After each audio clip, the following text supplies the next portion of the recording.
అదే RTV app వార్తల్ని క్షణాల్లో చదివే అవకాశం ఉంటుంది. ఒక న్యూస్ పేపర్, ఒక టెలివిజన్ ఛానల్ మీ చేతుల్లో ఎప్పుడూ ఉంటాయి. తెలంగాణ రాష్ట్ర ప్రభుత్వం కీలక నిర్ణయం తీసుకుంది. అయితే సీఎం రేవంత్ రెడ్డి కేబినెట్ మీటింగ్లో సుదీర్ఘంగా చర్చించిన తర్వాత బీసీలకు 42% రిజర్వేషన్ కల్పిస్తామంటూ దాన్ని చట్టబద్ధం చేస్తామంటూ కూడా మాట్లాడడం జరిగింది. దాంతోపాటు ఎస్సీ వర్గీకరణను కూడా చట్టబద్ధం చేస్తామంటూ చెప్పడం జరిగింది. సో ఇందులో ఎంతవరకు నిజం ఉంది? ఇది నిజంగా మాటల వరకే ఉంటుందా లేదా నిజంగా చట్టబద్ధం అవుతుందా ఏంటనేది తెలుసుకునే ప్రయత్నం చేద్దాం. ప్రస్తుతం మనం ఓయూ క్యాంపస్ వైస్ ప్రిన్సిపల్ ఉండ నాగేశ్వర్ గారు ఉన్నారు, వాళ్ళతో మాట్లాడి తెలుసుకుందాం. సార్ చెప్పండి, ఈ 42% అనేది నిజంగా రిజర్వేషన్ అవుద్దంటారా? రాష్ట్ర ప్రభుత్వం ముఖ్యమంత్రి రేవంత్ రెడ్డి గారు చాలా బలంగా చెప్తున్నటువంటి అంశం మనం చూస్తూ ఉన్నాం. కాకపోతే ఇక్కడ కాంగ్రెస్ పార్టీ తన చిత్తశుద్ధిని నిరూపించుకోవాల్సినటువంటి అవసరం అయితే ఉంది. ఇప్పటికే కులగణన చేస్తామని చెప్పి వాళ్ళు సుమారు 2 నెలల కాలంలో 50 రోజుల్లోనే కులగణన ముగించారు. ఆ కులగణన లెక్కలు చూసిన తర్వాత బీసీ జనాభా తగ్గిన పరిస్థితి ఉంది. 46% బీసీ జనాభా ఎట్లా తగ్గింది? గతంలో 52%గా సమగ్ర కుటుంబ సర్వే జరిగినప్పుడు గతంలో 52%గా ఉన్న బీసీ జనాభా 46% తగ్గింది. అదే సమయంలో మిగతా సమూహాల జనాభా పెరిగింది. ఎస్సీ జనాభా పెరిగింది, ఎస్టీ జనాభా పెరిగింది, అమాంతంగా ఓసీ జనాభా పెరిగింది. అంటే మీరు ముస్లింల బీసీలుగా ఉన్నటువంటి ముస్లింల జనాభా మినహాయించి చూస్తే 46% చిల్లర బీసీ జనాభా మాత్రమే ఉంది. అంటే ఎందుకు ఇది జరిగింది అని చూసినప్పుడు ఇది ఖచ్చితంగా ఇందులో సరిగ్గా సర్వే జరగలేదనే అంశం ఒకటైతే, హడావుడిగా జరిగిన సర్వే ఫలితంగా సుమారుగా 1 కోటి మందికి పైగా బీసీ ప్రతినిధులు, బీసీ కుటుంబాలు ఈ జనగణనలో పాల్గొనలేదు. ప్రభుత్వం హడావుడిగా చేసే లెక్కల కంటే ఇప్పుడు పునర్సమీక్షించాలి. పౌర సమాజ ప్రతినిధులతోని, వివిధ మేధావులతోని చర్చించాలి ఎక్కడెక్కడ లోపాలు జరిగినాయి. ఈ బీసీ జనాభాను తగ్గించడానికి జరిగిన ప్రయత్నాలు కావాలనే జరిగిన ప్రయత్నాలా, లేదా సాంకేతిక తప్పిదాల వల్ల ఏమైనా ప్రయత్నాలు జరిగాయని చెప్పి రాష్ట్ర ప్రభుత్వం, మరీ ముఖ్యంగా ముఖ్యమంత్రి గారు సమీక్షించాల్సిన అవసరం ఉంది. అలా కాకుండా హడావుడిగా మళ్ళీ బీసీ జనాభా తప్పులు ఏవైతే దొర్లాయో ఆ తప్పులను మేము ఒప్పు చేస్తామని చెప్పి తీసుకురావటం ఇది కూడా సరైనది కాదు. కాబట్టి ఇవాళ 42% ఏదైతే రిజర్వేషన్ కల్పిస్తామని చెప్పి ముఖ్యమంత్రి గారు చెప్తున్నారో, వారు చట్టబద్ధ కల్పిస్తామని చెప్తున్నారో, దానికి సంబంధించినటువంటి ప్రక్రియని వేగవంతం చేయాలి. అంతేగాని మా పార్టీ పరంగా మేము స్థానిక సంస్థల రిజర్వేషన్లు ఇస్తాం అంటే రాజ్యాంగబద్ధమైన చట్టబద్ధమైనటువంటి ప్రక్రియ జరగకుండా కేవలం వారు మాటలకు పరిమితమైతే మాత్రం ఇవాళ కుల గణనలో ఏదైతే బీసీ జనాభా తగ్గించే ప్రయత్నం చేశారో అదే మరొకసారి పునరావృతం అవుతుంది.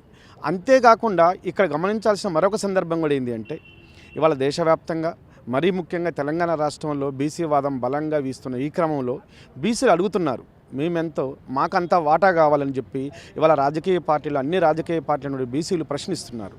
ఒకవేళ నిజమైన బీసీ జనాభా బయటపెట్టినట్టయితే బీహార్లో లాగా 65% చిల్లర బీసీ జనాభా ఉంటుందనేది ఇప్పటికే ఒక అంచనా.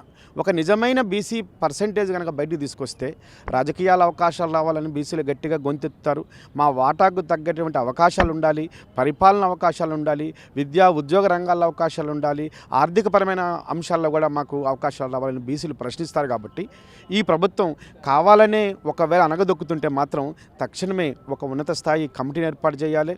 గత కులగణనలో ఎందుకు బీసీ జనాభా తక్కువ చేయబడిందో చూసి వాటిని సరిదిద్దడం కోసం ముఖ్యమంత్రి గారు కేవలం మాటలకు పరిమితం కాకుండా కార్యాచరణ ప్రకటించాలి. ఎన్నిసార్లు మాటలు చెప్పినా కానీ మాటల కంటే కూడా మనము టన్నుల కొద్దీ మాటల కంటే కూడా ఒక అరహంసు ఆచరణ అనేది మేలు. కాబట్టి ముఖ్యమంత్రి తన యొక్క చిత్తశుద్ధిని నిరూపించుకోవాలంటే నిజమైనటువంటి వాస్తవమైనటువంటి బీసీ జనాభాను బయటపెట్టాలి. ఇవాళ తెలంగాణలో ఏ గ్రామానికి పోయినా ప్రతి గ్రామంలో 70% మంది బీసీలు తగ్గకుండా ఉన్నారు. బీసీ కులాలే ప్రబలంగా ఉన్నటువంటి తెలంగాణ సమాజంలో అకస్మాత్తుగా 46%గా బీసీ జనాభా ఎలా తగ్గుతుంది? మీ ఏ ఊరికి పోయినా కానీ చాకలి లేకుండా, మంగలి లేకుండా, గౌడ లేకుండా, మున్నూరు కాపు లేకుండా, యాదవ్ లేకుండా, కురుమ లేకుండా, పద్మశాలి లేకుండా, ముదిరాజు లేకుండా, ఈ ప్రధానమైనటువంటి మున్నూరు కాపు లాంటి కులాలు లేకుండా ఎక్కడ కూడా లేని పరిస్థితి ఉంటే, అంటే ప్రతి గ్రామం 50% మించి బీసీ కులాలు చాలా క్లియర్గా ఉన్నప్పుడు, చాలా స్పష్టంగా ఉన్నప్పుడు ఎటువంటి ఎలాంటి ప్రూఫ్ అవసరం లేకుండానే ప్రతి గ్రామంలో సగానికి పైగా జనాభా బీసీ జనాభా ఉన్నప్పుడు మరి మీరు చేసినటువంటి లెక్కలలో మీరు చేసినటువంటి కులగణనలో 46% ఎలా తగ్గింది అనేది ఒక ప్రశ్న. కాబట్టి కాంగ్రెస్ ప్రభుత్వం తన చిత్తశుద్ధి నిరూపించుకోవాల్సిన సమయం ఉంది. ఇప్పటికే కులగణన ద్వారా అనుమానాలు వచ్చాయి, బీసీ జనాభాను తొక్కిపెట్టే ప్రయత్నాలు జరుగుతున్నాయని చెప్పి దేశవ్యాప్తంగా రాష్ట్రంలోనూ బీసీ సమాజం పెద్ద ఎత్తున ఆందోళనలో ఉంది. కాబట్టి ముఖ్యమంత్రి తన చిత్తశుద్ధిని నిరూపించుకొని ముందుకు పోవాల్సిన అవసరం అయితే ఇప్పుడు ఉందని చెప్పి నేను భావిస్తున్నాను. రైట్, ఇదే టాపిక్ గురించి మనతో మాట్లాడాలనుకున్నారు ex BC commission member Upendra garu. అన్న చెప్పండి, ఈ 42% రిజర్వేషన్ ఏదైతే ఉందో చట్టబద్ధం చేస్తా అంటా ఉన్నారు, సో ఇదంతా జరిగే పని అని అంటారా? ఇప్పుడు ఫస్ట్ నుంచి కూడా వాళ్ళు కామారెడ్డి డిక్లరేషన్లో చెప్పినప్పటి నుంచి కూడా అదే చెప్తా ఉన్నారు. 42% ఇస్తాం, 42% ఇస్తామని అంటున్నారు. 42% ఇవ్వాలంటే దానికి సహేతుకమైనటువంటి లెక్కలు తీవాల్సిన ఉన్నది, డెడికేటెడ్ కమిషన్ వేయాల్సి ఉన్నది. సరే, డెడికేటెడ్ కమిషన్ వేసారు, డెడికేటెడ్ కమిషన్ ద్వారా లెక్కలు తీసినారు. తీస్తే అక్కడ ఉన్నటువంటి గతంలో ఉన్న లెక్కల కన్నా కూడా తక్కువ లెక్కలు వచ్చినట్టు మనకు కనిపించినాయి. కాబట్టి అది మొత్తం కూడా ఒక ఉద్యమం అయిపోయింది. మళ్ళీ గతంలో బీసీ హక్కుల కోసం పనిచేస్తున్న ఆర్ కృష్ణయ్య లాంటి వారు, ఇంకా మిగతా నాయకులు, రాజకీయ పార్టీల ప్రతిపక్షాలుగా మేము, మిగతా పార్టీలు అన్నీ కూడా ఇవి కరెక్ట్ లేవు అని చెప్పేసి ఇప్పుడు ఏమంటున్నారంటే విద్యా ఉద్యోగ అవకాశాలలో బీసీలకు 42% మేము కల్పిస్తాం అంటా ఉన్నారు. సో ఇది ఇప్పుడు నిజంగా అది అమలు అవుతుంటాను అంటున్నారు. ఇప్పుడు విద్యా ఉద్యోగాల్లో రిజర్వేషన్లు పెంచాలంటే ఇది రాష్ట్ర ప్రభుత్వానికి సంబంధించిన అంశం కాదు. ఫస్ట్ ఇది రాష్ట్ర ప్రభుత్వానికి సంబంధించిన అంశం కాదు, ఇది కేంద్ర ప్రభుత్వానికి సంబంధించిన అంశం. అది వాళ్ళకు కూడా తెలుసు. కాకపోతే ఏంటంటే ఇప్పుడు ఏదో లెక్కలు తీసినాము, లెక్కలు కమిషన్ వేసినాము, ఇప్పుడు అసెంబ్లీ నడుస్తున్నది కాబట్టి అసెంబ్లీలో చట్టం చేస్తాము, నిన్న క్యాబినెట్లో ఆమోదం చేసినాము, రేపు అసెంబ్లీలో చట్టం చేస్తాము, ఈ చట్టాన్ని కేంద్రానికి పంపుతాం. కేంద్రంలో అయ్యేదా పోయేదా? కాబట్టి తూతు మంత్రంగా పెడుతున్నారు. ఏమన్నా ఇది 100కు 100% జూటే. ఇది 100కు 100% మళ్ళొకసారి బీసీ ప్రజల్ని కాంగ్రెస్ పార్టీ ముంచబోతా ఉన్నది, మోసం చేయబోతా ఉన్నది. దీంట్లో ఏమాత్రం కూడా అనుమానం లేదు. 100% వీళ్ళు ఇక్కడ ఏమి చేస్తారంటే అసెంబ్లీలో చట్టం చేసినామని చెప్తారు, ఇది మా పరిధిలో లేదు, ఇది కేంద్ర ప్రభుత్వం యొక్క పరిధి అని చెప్తాడు, కేంద్రానికి పంపిస్తున్నా అని చెప్తాడు. కేంద్రానికి పంపిస్తే ఏమవుతుంది? కేంద్రంలో మళ్ళీ వాళ్ళు పార్లమెంట్లో చట్టం చేయాలి. అది అయ్యేదేనా? వాళ్ళు అసలు ఈ కులగణనకే వ్యతిరేకం కదా, వాళ్ళు కులగణనకే వ్యతిరేకం. వాళ్ళు కేంద్రంలో ఉన్నోళ్ళు నువ్వు తీసుకుపోయిందని ఆయన ముద్ర కొడతాడు, నువ్వు చేసిందంటే నీ అకౌంట్లో పడుతుందని చెప్పేసి వాళ్ళు చేసేది వాళ్ళు చేస్తారు కదా. కాబట్టి నేను ఏమంటున్నా, ఎస్సీ వర్గీకరణ కూడా అమలు చేస్తామని చెప్తా ఉన్నారు కదా, అది ఎంతవరకు అవుతుంది అంటారు? ఇప్పుడు ఎస్సీ వర్గీకరణ అనేది కూడా గతంలో వాళ్ళు చేయదలుచుకుంటే చిత్తశుద్ధి ఉంటే చేయొచ్చు. గతంలో చంద్రబాబు నాయుడు గారు చేసినారు కదా, 1999 నుంచి 2004 వరకు 5 సంవత్సరాలు జరిగింది. భారతదేశంలో స్వతంత్రం వచ్చింది కాంచి మాదిగలకు ఎన్ని జాబులు వచ్చినాయో ఆ 5 సంవత్సరాలలో అన్ని జాబులు వచ్చినాయి వాళ్ళకి. మరి నువ్వు అదే రకంగా చేయరాదు? ఎందుకు మరి ఇన్ని రోజులు నాడుతున్నారు దాన్ని? కమిషన్ వేసిన అంటున్నావు, కమిషన్ కూడా రిపోర్ట్ ఇచ్చింది. మరి గతంలో ఎట్లా జరిగింది ఇంప్లిమెంట్, ఆంధ్రప్రదేశ్లో ఎట్లా జరుగుతుంది ఇంప్లిమెంట్, దాని ప్రకారం తీసుకొని ఇంప్లిమెంట్ చేయి. మళ్ళీ నువ్వు ఇదంతా చేసి మళ్ళీ కేంద్రాన్ని పంపుతా, కేంద్రంలో రాష్ట్రం మొత్తం దేశం మొత్తం చేయాలి, అమెండ్మెంట్ చేయాలి, పార్లమెంట్లో చట్టం చేయాలి, ఇవన్నీ వస్తాయి పంచాయతీలు. నేనేమంటున్నా, బీసీ రిజర్వేషన్ కూడా విద్యా ఉద్యోగాల రిజర్వేషన్లు అంటున్నావు. విద్యా ఉద్యోగాల రిజర్వేషన్లు పెంచాలంటే బీసీ కమిషన్ లెక్కలు చేయాలి, మళ్ళీ అది సపరేటు. ఇదేమో స్థానిక సంస్థల ఎలక్షన్స్, స్థానిక సంస్థల ఎలక్షన్లకి డెడికేటెడ్ కమిషను ఇక్కడ అయిపోయింది ఈ పంచాయతీ. కానీ ఇప్పుడు ఏమంటుండు, కొత్తగా విద్య పెంచుతా అంటుండు, విద్యలో రిజర్వేషన్ పెంచుతా, ఉద్యోగాలలో పెంచుతా అంటుండు. విద్యలో ఉద్యోగాలలో పెంచాలంటే ఇక్కడ ఉన్నటువంటి ఏదైతే రెగ్యులర్ కమిషన్ ఉంటుందో, రెగ్యులర్ కమిషన్ పని ఉందాడా? రెగ్యులర్ కమిషన్ మళ్ళీ జనాభా లెక్కలు చేయాలి, ఇక్కడ పర్సంటేజ్ తేల్చాలి, ఇక్కడ జనం ఎంతో తేల్చాలి, ఇక్కడ బీసీల శాతం ఎంతో తేల్చాలి. తేల్చిన దాన్ని మళ్ళీ రిపోర్టు ప్రభుత్వానికి ఇవ్వాలి. అప్పుడు ఆయన ఏమన్నా మళ్ళీ బిల్లులు పెట్టో, క్యాబినెట్ పెట్టో, అసెంబ్లీలో చట్టం చేసో కేంద్రాన్ని పంపితే కేంద్రంలో మళ్ళీ 2/3 మెజార్టీ పార్లమెంట్లో చట్టం అయితే కానీ అది విద్యలో కానీ ఉద్యోగాల్లో కానీ ఇది కానీ స్థానిక సంస్థల్లో కానీ ఇవన్నీ కూడా కేంద్ర పరిధిలో అంశాలు. అయితే ఇదంతా ఏంటి అంటే నేను అన్నా కాబట్టి, నాకు ఓట్లేసిరు కాబట్టి నేను చేస్తున్నా, డెడికేటెడ్ కమిషన్ వేసిన, అందులో తక్కువ చూపించిన, ఇక ఏదో నడుస్తుందంటే నడుస్తుంది. జనం ఏమనుకుంటారంటే ఏదో ఒకటి చేస్తున్నాడు కదా, చేయనీరాదనే టైపు కొంతమందికి వచ్చిండ్రు. అయితే వాస్తవానికి ఏంది, జనాభా ఎక్కువ ఉండాల్సిన జనాభాని తక్కువ చూపించినావు, ఇక్కడనే మోసం చేసినావు.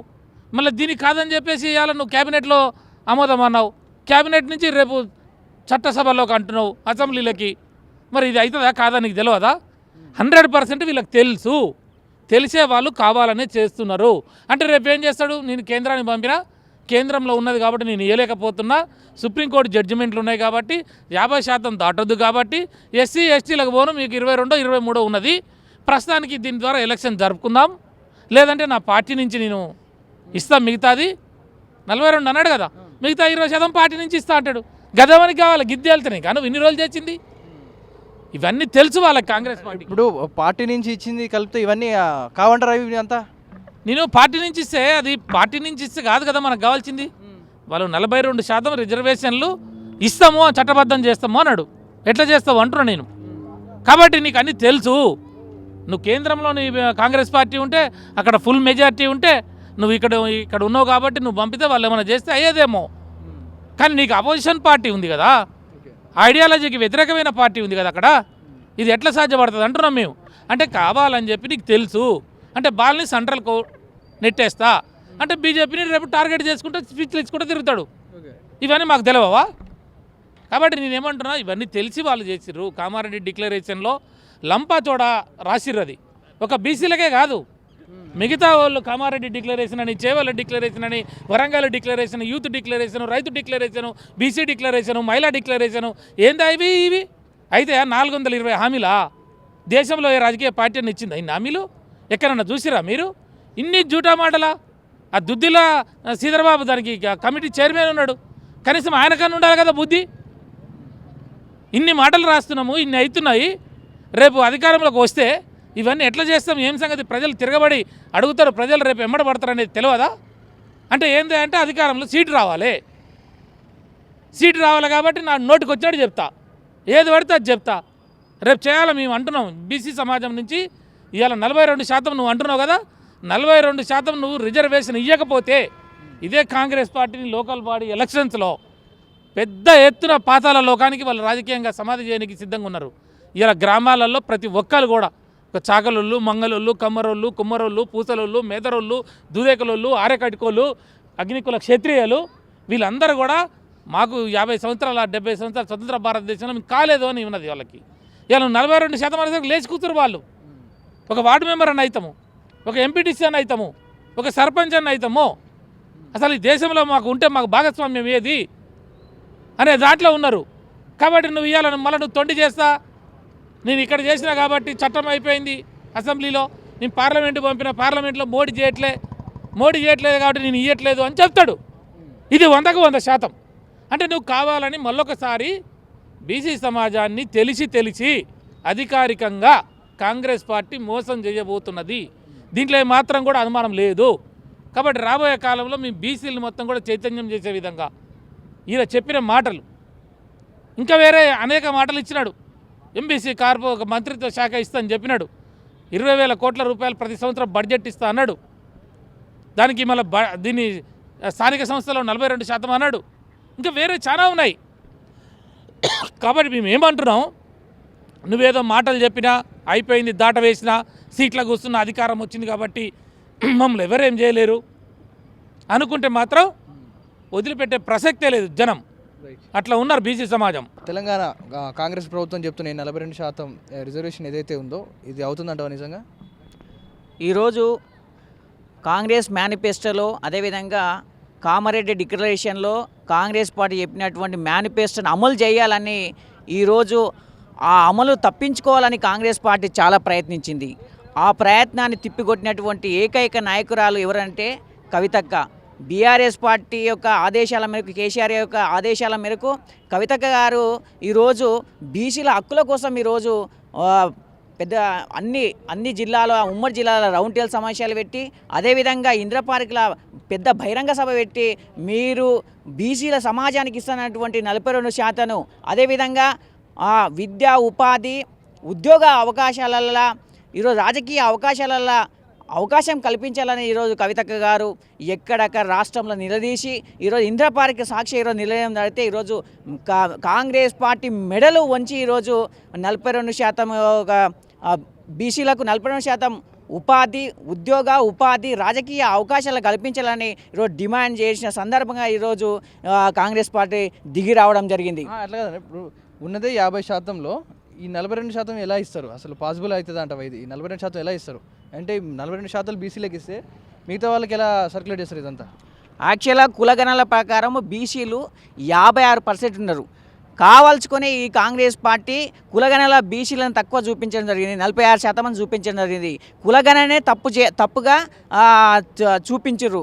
అది వెంటనే విరమించుకోవాలని ఈరోజు తెలంగాణ సమాజంలో ఉన్నటువంటి బీసీ సంఘాలనే కానీ ఉపాధి విద్యార్థి సంఘాలనే కానీ ఉద్యోగ సంఘాలనే కానీ బీఆర్ఎస్ పార్టీ అనే కానీ ఎక్కడెక్కడ నిలదీయడం జరిగితే ఈరోజు ఎక్కడెక్కడ గత్యంతరం లేక ఈరోజు 46% అని చూపెట్టినటువంటి ఈ కాంగ్రెస్ పార్టీ ఈరోజు 42% ఇస్తా అని ఈరోజు దిగి రావడం జరిగింది.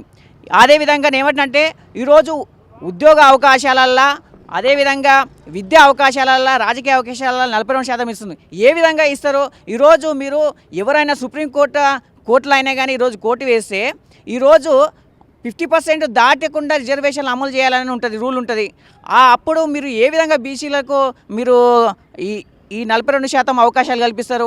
ఏందంటే ఓన్లీ రాజకీయ పబ్బం కోసమే, రాజకీయ అవసరాల కోసం మాత్రమే ఈరోజు మేము ఏదో 3 బిల్లులు పెట్టి ఈరోజు కేంద్రానికి పంపినాం. ఈరోజు రాష్ట్రంలో ఒక ప్రభుత్వం ఉంది, కేంద్రంలో ఒక ప్రభుత్వం ఉంది.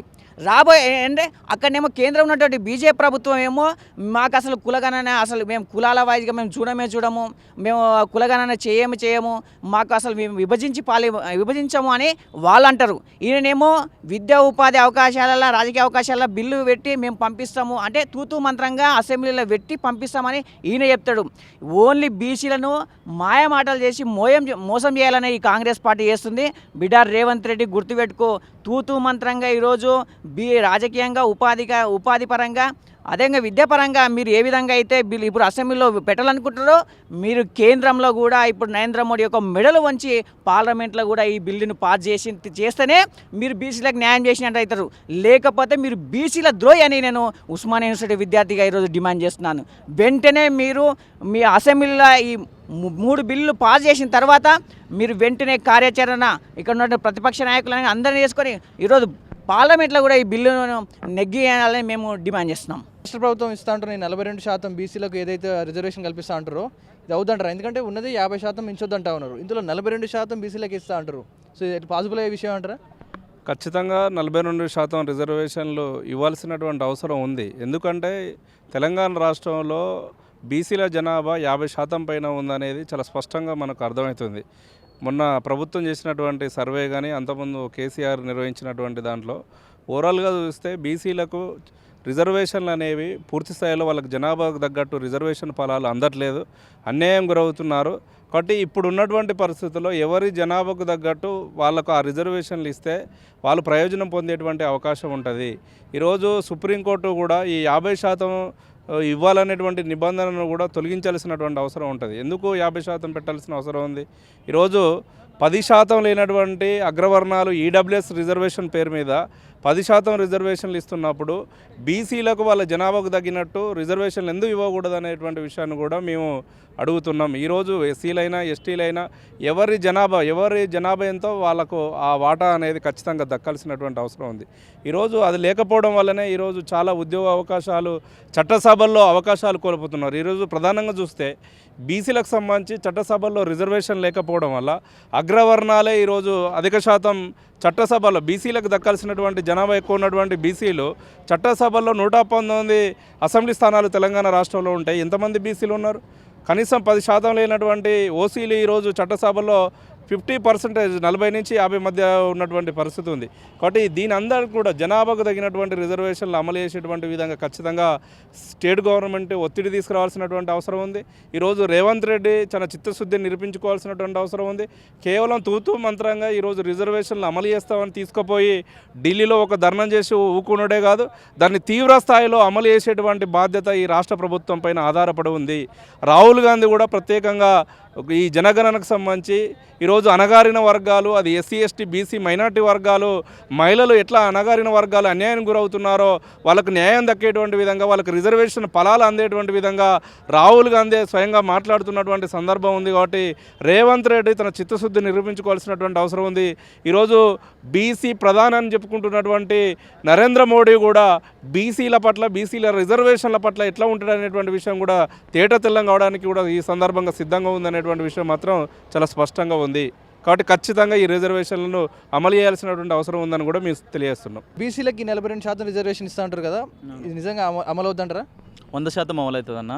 ఈ దేశంలో మామూలుగా అనేక సంవత్సరాల నుంచి మూలుగుతున్న సమస్య బీసీ నినాదం కానీ బహుజనవాదం కానీ ఇప్పుడిప్పుడే బహుజన ప్రజలందరూ అణగారిన వర్గాలందరూ ఎడ్యుకేట్ అవుతారు, అణగారిన వర్గాలందరూ రాజ్యాధికారం కోసం కాంక్షిస్తారు. సో తప్పకుండా ప్రభుత్వాలు కూడా అన్ని ప్రభుత్వాలు అన్ని రాజకీయ పార్టీలు ఈ బీసీ నినాదాన్ని 42% రిజర్వేషన్ని రాజ్యాంగ మౌలిక సూత్రాన్ని అలవర్చుకొని బీసీలకు అందరికీ న్యాయం చేయాలి, బీసీలకు అందరికీ అవకాశాలు కల్పించాలని చెప్పి మేము భావిస్తున్నాం. తప్పకుండా అమలు అవుతుంది. ఎస్. సో మిగతా వీళ్ళకి బీసీలకు 42% ఇస్తే మిగతా వాళ్ళు ఏమో ఆర్గ్యూ చేసే అవకాశం ఉందంట? లేదన్న, ఈ దేశ రాజ్యాంగ సూత్రమే ఎవరెంతో వాళ్ళకంత వాటా అనేది మన రాజ్యాంగ మౌలిక సూత్రము. కాకపోతే అప్పుడున్న పరిస్థితులకు తగ్గట్టు చేసిరు పెద్ద మనుషులు, డాక్టర్ అంబేద్కర్ వాళ్ళందరూ పోరాటం చేసిరు, అయిపోయింది. కాకపోతే విచ్చలవిడిగా పెరుగుతున్న జనాభా దామాషా ప్రకారం తప్పకుండా 42% రిజర్వేషన్ బీసీలకు తప్పకుండా ఇవ్వాల్సిందే. ఎట్లా ఇవ్వాలంటే ఇంతకుముందుకు ఆల్రెడీ తమిళనాడులో చేసిన ఉద్యమం ఏదైతుందో, ఇంతకుముందు బహుజనాల ఉద్యమం ఏదైతుందో అది ఆల్రెడీ 69% సాధించి పెట్టుకుర్రు. ఎవరు? తమిళనాడులో ఉన్నటువంటి బీసీలందరూ సాధించి పెట్టుకుర్రు. సో ఇక్కడ ఉన్నది 42% కాబట్టి వీళ్ళకందరికీ 42% రిజర్వేషన్లు కల్పించి ఎస్సీలకు 15%, ఎస్టీలకు వాళ్ళు ఎంత ఉందో 16%, 17% ఉన్నట్టు 14% కావచ్చు, 12% వాళ్ళకి ఇచ్చేసి మామూలుగా బహుజనులు దగ్గర ఒక 87% మన దగ్గర ఉంటారు. సో 75% వరకు 80% వరకు మొత్తం అణగారిన వర్గాలకు రిజర్వేషన్ ఎంత వస్తే వాళ్ళకంత వాటా ఇచ్చి ఈ దేశంలో ఓన్లీ రిజర్వేషన్లనే కాదు సంపదల ఇండస్ట్రీలల్లో ప్రతి దగ్గర సోషలిస్టిక్ సిద్ధాంతం అంటే ఎవరెంతో వాళ్ళకంత వాటా అనేది అప్పచెప్తే ఈ దేశం అభివృద్ధి చెందుతుంది. ఈ దేశం చైనా లెక్క అమెరికా లెక్క ముందుకు పోతుంది. లేకపోతే ఈ అణగారిన వర్గాలను ఈ పీడిత అగ్రవర్ణ ఉన్నటువంటి ఈ కులాలన్నీ ఈ వర్గాలను పీడించుకొని తింటాయని చెప్పి నేను ఈ సందర్భంగా తెలియజేస్తున్నా. 100% ఇది జరగాలని మనం అందరం కాంక్షిస్తున్నాము. అణగారిన వర్గాలుగా, అణగారిన విద్యార్థులుగా, అణగారిన వర్గాల పక్షాన ఈరోజు మేము కాంక్షిస్తున్నాము. తప్పకుండా కావాలని చెప్పి మనం అనుకుంటున్నాం, మనం అందరం కోరుకుందాం. బీసీలకి 42% రిజర్వేషన్ కల్పిస్తామంటూ తెలంగాణ సర్కార్ రేవంత్ రెడ్డి గారు ఏదైతే చెప్పారో ఇది నిజంగా అమలు అవుద్దా లేదా అనేది కొంచెం పెద్ద చర్చనీయాంశంగా మారింది. అయితే చెప్తున్న దాని ప్రకారం అది చట్ట సవరణ అవుద్దా కాదా అనేది చాలా సస్పెన్స్గానే ఉంది. ఇది ఈ బీసీలకు 42% రిజర్వేషన్ సంబంధించిన ఏదైతే వార్తలు జరుగుతూ ఉన్నాయో ఇది చూడాలి, ముందు జరుగుద్దా లేదా అనేది ప్రజలు కొంతమంది చాలామంది కోరుకుంటున్నారు. కానీ ఇది అయ్యే అవకాశం లేదని కొంతమంది అంటుంటే ఇది పక్కా అవ్వాలి, అవితేనే దేశం ముందుకెళ్తుందంటూ మరికొంతమంది చెప్తా ఉన్నారు. ఇది దీనికి సంబంధించిన పూర్తి వివరాలు. కెమెరాన్ కోటితో పవన్ వాయుదేవ్, RTV. మరిన్ని వీడియోస్ కోసం ఛానల్ ని సబ్స్క్రైబ్ చేయండి. లేటెస్ట్ అప్డేట్స్ కోసం వాట్సాప్ ఛానల్ ని ఫాలో అవ్వండి. ఆ లింక్ డిస్క్రిప్షన్ లో ఉంది.